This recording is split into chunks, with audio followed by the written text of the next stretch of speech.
आयुर्वेद में इसको पित्तश्मरी के नाम से जानते हैं। पित्तश्मरी जो होती है, उसके कुछ निदान बताए गए हैं।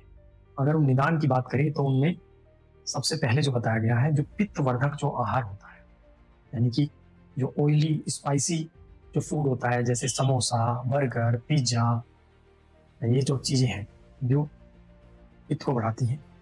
और अगर बात करें जो कफवर्धक आहार है, वो है जैसे डेयरी प्रोडक्ट्स होते हैं, चीज़, पनीर, ज़्यादा मात्रा में जो चीज़ों में डाले जाते हैं, जिससे वो उसके कफ को बढ़ाती है।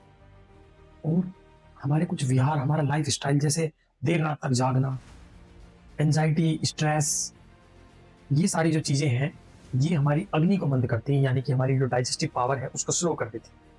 जिससे क्या होता है कि जो ये चीज़ें जो हम खा रहे हैं, वो सारी इनडाइजेस्टेड कंटेंट के रूप में इकट्ठी हो जाती हैं, जिसको हम आम बोलते हैं।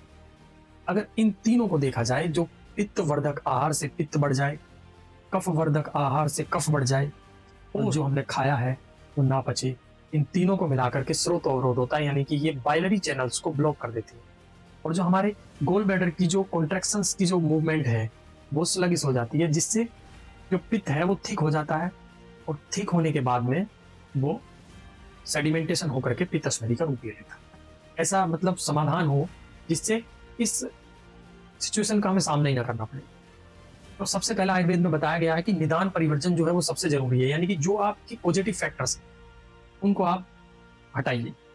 यानी कि जो आप ये पित्तवर्धक आहार, कफवर्धक आहार का जो सेवन कर रहे हो, और जो विहार कर रहे हो जिससे हमारी डाइजेस्टिव पावर कमजोर हो रही है, उसको कम कीजिए। और नेक्स्ट स्टेप जो होगा वो ये होगा कि जो हमारे बाइलरी चैनल्स जो ब्लॉक हुए हैं, या फिर जो स्रोतोवरोध हुआ है, तो उसको कैसे दूर किया जाए। तो उसका जो दूर करने का सबसे आसान तरीका है, वो पंचकर्म में विरेचन जो होता है, वो आप करवाइए, सीजनल विरेचन करवाइए। उससे आपके जो बाइलरी चैनल्स हैं, उनकी जो ब्लॉकेज है वो खुल जाएगी, और आपका जो पित्ताशय है, यानी कि जो गॉल ब्लैडर है, वो स्मूथली काम करेगा। दोस्तों, ऐसी ही जानकारी के लिए जुड़े रहिए हमारे चैनल चिकित्सा धाम से। धन्यवाद।